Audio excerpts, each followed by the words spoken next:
the play is, but can you see? Connor has the puck, made a great shot. One to the second, and that's the score. There it is. Oliver Connor gets the first score of the game. It's Burley hit the three. Leo scores. Great shot. Score! Chelsea Vernon slides the back of the net from the face-off circle, and with 1:14 to go, the Raiders take a 3-2 lead.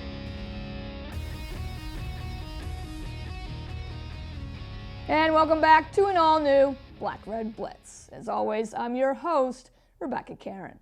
We'll kick off this new episode. We face off here first at the stadium for girls lacrosse, as only a few more days remain to this busy month of April. And for once, we finally have some great weather here as the Norwood Mustangs come in on Friday, ready for some Bay State Conference action. And the 4-team captains are just ready to help keep that offensive spark lit on this roster. Besides that loss earlier in the season to Westwood, well, this Wellesley team is outscoring the competition in a big way. And it doesn't look like it's stopping anytime soon. Scoring 117 goals so far this season, while allowing only 56, we'll get ready for some more to be added right here.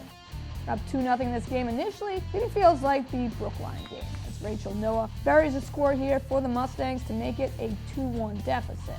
A timeout is taken.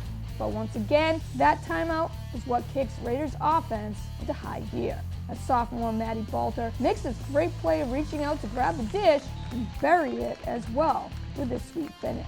And senior captain Cole Callahan helped spark this Wellesley run either by way of assists like this one, Bridget Noonan, or making the cut herself and netting the score. And that gives Wellesley a 5-1 edge. And Raiders continue to control the offensive tempo, as different players get to step up as well. Sophomore Nicole Beckett, a dominating force controlling the draws game after game, gets to switch it up for a second here as she scores a goal for the first time this season. Yeah, when a defender gets to score in lacrosse, well, you know it's going to be a fun game. Caroline Dolan as well, finding ways to make an impact here by way of place-perfect feeds for 2 quick assists. This one goes to Caitlin Tchaikovsky and the other to Grace Ahonen. Off the bench, Abby Silverstein is determined to net this free position try, and does, pushing Raiders into double digits in the closing minutes of this first half. Then adding another beauty right here, Silverstein would net 2 scores back-to-back, as Wellesley is just crushing the Mustangs here, a big 11-1. And Caroline Dolan starts this second half right where Raiders left off. This time, Dolan takes this one in herself for the score. 3 more goals would come for Wellesley as the Raiders earn another blowout win. Wellesley on the road would have a key matchup against a solid Carey Division Braintree squad, boasting an 8-1 record.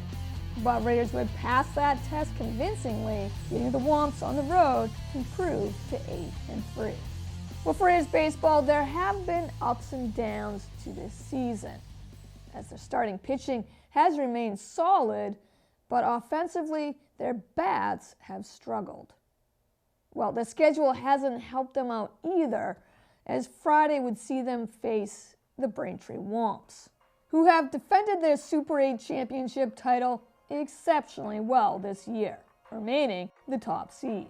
So a 7-1 loss would push the Raiders to Saturday, where Wellesley could not put a stop to Walpole either, losing an even more frustrating one, 12-5.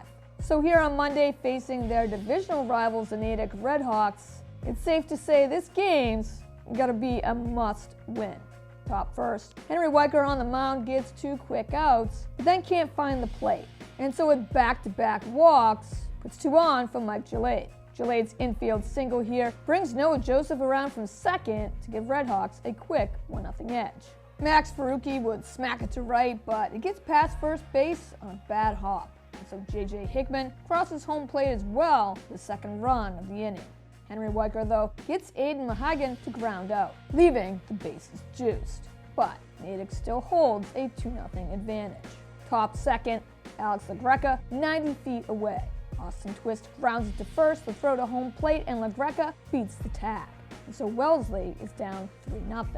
Bases loaded with all Raiders though, bottom second, nobody out. First pitch to John Cioffi is a pass ball. Pitcher Sean Harney can't hold on to the throw, and Will Horblett slides in safely for the first Raider run. Cioffi still at bat, bloops to second, throws on time, but Aiden Mahagan can't grab it. And Wellesley, cashing in on Red Hawks' mistakes here, cut the deficit to only 1. And Natick looks to add to their 1-run lead very next inning here in the third. But with 2 gone already, Isaac Weicker makes sure no one else is scoring again off his younger brother, making a fantastic catch, ending the threat and the inning. What an effort by Isaac Weicker to keep this a 3-2 game. Great defense continues in this third though as Red Hawks get this inning-ending double play thanks to this diving grab by Noah Joseph, who then gets the runner at second. So after 3 played here at Sprague, it remains 3-2 Natick. Henry Weicker lays down a perfect 1-2-3-4, striking out the side, giving his teammates the best chance to keep that momentum and to turn it into a lead for the first time. And so Raiders waste no time in this fifth as pitcher Sean Harney finally hits a wall. And that starts first with Colin Blasco leading off the inning with a clutch double. Next batter, Brendan Dolan, lays down the perfect squeeze, and Dolan is even safe as the throw gets by first base. And Blasco comes around from second, and just like that, we've got a tied ball game here, 3-3. A second pass ball on another catchable Sean Harney pitch here in this fifth. With runners on second and third, Brendan Dolan takes advantage and scores the go-ahead run. Matt Mayona officially puts an end to Harney's day on the mound right here, landing an RBI single past the infield, giving Wellesley a 5-3 lead in what becomes a key fifth inning for the Raiders. So we fast forward to the seventh, Red Hawks with one last chance, and they aren't going down easy. But behind 3 scoreless innings in relief by pitcher Matt Mayona, Isaac Weicker scoops up the grounder, and more importantly, the throw is on point and on time for the third and final out, and that is game. So Wellesley, down by 3, fought back to only a 1-run deficit and then made it count in that key fifth as they took the lead for good. It's always fun beating your rivals, but it's even better when it comes at a time you really needed it. Final score here, Raiders 5, Red Hawks 3. Well, coming off 2 blowout victories on the road at Norwood and Brookline, boys lacrosse would certainly look for more here on Tuesday, as the action brings us right back here to Darcy Field for another Bay State Conference showdown, this time against the Braintree Womps. Well, it's been a solid season so far for this team as they stand in at 6-3. Behind their 5 captains, Michael Booms, Grant Kasikis, and Brendan Conroy taking care of business offensively, and Bobby Leinhardt and Joe Flaherty bringing down some stingy defense. So as these first few seconds tick away here in this first quarter, Raiders immediately on the attack and open up a 2-spot edge thanks to Brendan Conroy and Michael Booms. Off this face-off, if you blinked, well, you missed it. As Greg Kasikis wins the battle, you know, the huge. Dishes it ahead to Michael Booms. Booms hits James Mastriani in stride, and Mastriani lasers it into the back of the cage for a 3-0 lead. So we fast forward to the second where Braintree tries to find some sort of offense after spending a legit 30 seconds total on their own offensive end back in the first. Totally serious here, 30 seconds. Striking on the man-up advantage right here, Womps do get one past Teddy Darcy, but it's an 8-1 Wellesley lead already, so no biggie. And Wellesley quickly gets back that score, winning the ensuing face-off yet again. And Brendan Conroy finds Chris Aitken open, and Aitken doesn't miss the cage either, 9-1. Raiders ain't done yet though, as this delayed penalty, Michael Bones finds all net, giving Wellesley a quick double-digit lead deep in this second quarter. Raiders are in control here, there's no doubt about that. As it shows on the field and the scoreboard, as Wellesley commands a 13-1 lead, and it's only halftime. Third quarter opens up and Mike Manning joins the list of scorers in this one. But this one is even better as Manning plays defense. Then up by 12, goalie Teddy Darcy's day is pretty much over thanks to this dominating lead. But not before this fantastic point-blank save by Darcy that denies a would-be Womps score. And now Darcy's day is done. So Raiders add the finishing touches to this one, thanks to Nick Marvin and Henry Gear joining in on the fun. And Wellesley can easily put this one down as a final here. Raiders 17, Womps 3. Well, girls softball would be extra busy here as typical spring weather would continue to wreak havoc on outside sports. On Monday, Raiders would shut out Natick, but on Tuesday, fall to Dedham. So here on Wednesday, guess what? Right back here at Lee Field, where it wouldn't get any easier as they face a solid Walpole team standing atop the Horde, who had already beat them on Sunday. Did you get all that? In other words, 4 game days in a row. Yeah, not easy at all. What doesn't help either is Wellesley quickly digs a hole for themselves early here, top first, with 2 throwing errors. Mackenzie Ray comes to the plate with no outs. 1-2 count, Ray drives it deep to left center, just missing a 3-run bomb. Still, this goes down as a 2-run double for Mackenzie Ray. Kate Wilmot takes the next pitch and hits it past Allison Goringer, trading places with Mackenzie Ray at second for the RBI double. Top 5th, Rebels lead now at 6-0 and looking for more. Mandy Scully lines it right back to the mound, but Sarah Farnsworth snags it, spins around, and gets Joe White for the bang-bang double up. Just a fantastic play by Farnsworth, as Wellesley needed that for sure and escape any more damage in this 5th, still down by 6. So already adding a run here in this 6th, though. The pitcher, Mackenzie Ray, helps out her own cause yet again as she rips this pitch through the infield, bringing home another Rebel run. Through these first 5 innings, Ray has also silenced Raiders' bats. But with 1 gone in the 6th, pitcher Sarah Farnsworth lines it to left in hopes of something to spark Wellesley's offense, so far shut down by Mackenzie Ray. With Farnsworth now on third, Taylor McLennan lofts it shallow right center. Michaela Federico and Jackie McCulhey collide and neither come away with the catch.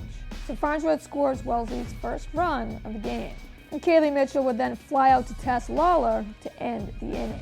Raiders break the shutout here, but still face an uphill battle, down 9-1. Deeper into this one, top 7th, Farnsworth day is done, and Julia Pearl comes on in relief. But Walpole's lineup is just so hard to stop, as Jackie McCulhey lines it to left, driving in 2 more. And so this game is officially out of reach here as the Rebels' lead is now 11-1. Tough loss here for the Raiders, but despite this 14-1 defeat to Walpole, Wellesley has to shift their focus to the very next day as their 5th game in as many days will be on the road at Newton North. Well, since losing to their rivals Needham earlier this season, boys volleyball has continued to play confident and consistent, well on their way to a 5-game winning streak and an impressive 9-1 record. Here on Wednesday and back at home, Wellesley would look to continue to control the tempo of this game as well, as they hosted the Norwood Mustangs. Opening set, things have played pretty evenly here as Mike Carr helps give the Mustangs a 17-15 edge. And Mustangs would stand the Raiders' pressure here deep in the first, and Jake Fleming makes sure this set goes to Norwood as they take this one 25-21. But Wellesley quickly forgets that misstep, down by a set, and win the second to tie it back up at 1-1. So up 8-5 in this third, Evan Egger, going up for the stuff, gets a piece of it and still gets the crazy roll to balance on the net just enough for it to go Raiders' way and point. Mustangs take the next point, but Wellesley gets it right back here as Dylan Horkin sets and Ben Burns lays down a definitive kill as Wellesley breaks into double digits first here. Later, Dylan Horkin again sets it up. This time, Chris Novak delivers on this point spike that Adam Gold can't handle. And with a Raider 15-8 advantage, Norwood has no choice but to call a timeout. Raiders keep rolling after that timeout, and in a middle hitter spot, Dylan Horkin is in the right spot, laying down another kill, 22-10, and Mustangs timeout yet again. So Wellesley wins their second set in a row by a commanding 25-10 score, and now lead the game 2-1. Wellesley, with all the momentum here, opens up this fourth, running out with the lead and helped along with some well-shot spikes, including this one by Griffin Walker to make it 8-3 Raiders. Evan Egger then owns this kill, and the Raiders are cruising here with a 10-6 advantage. So up 18-13 now, Dylan Horkin with the serve, and Mustangs' Jake Fleming has a good read on it and follows through, but Evan Egger wins on the quick reflex and spikes it for a 6-point lead. Adam Gold looks to keep it Mustangs' possession as they've got a 21-14 deficit to somehow erase. But again, Captain Ben Burns counters that attack, denying it with another statement kill. Wellesley would not give up their lead in this key fourth and put this game away here for good as they win this one 25-18. So after seeing Norwood control the first set, Raiders took care of the rest and won the next 3 sets in a row by the set scores of 25-18, 25-10, and again 25-18 to win this game 3-1 over the Mustangs for their 6th win in a row. Well, that wraps up this episode, but you know the drill. That just means another exciting episode is headed your way. If you missed out on a past Raiders exciting win, well, don't worry, you can catch it on demand at wellesleymedia.org. Or if you want to catch up on past episodes of Black Red Blitz and hear this fingernails down a blackboard voice, well, that's up to you. You can go to our Facebook and YouTube pages at Wellesley Public Media. And of course, right here on Comcast 9 and Verizon 39. As always, thank you for watching Black Red Blitz. Go Raiders!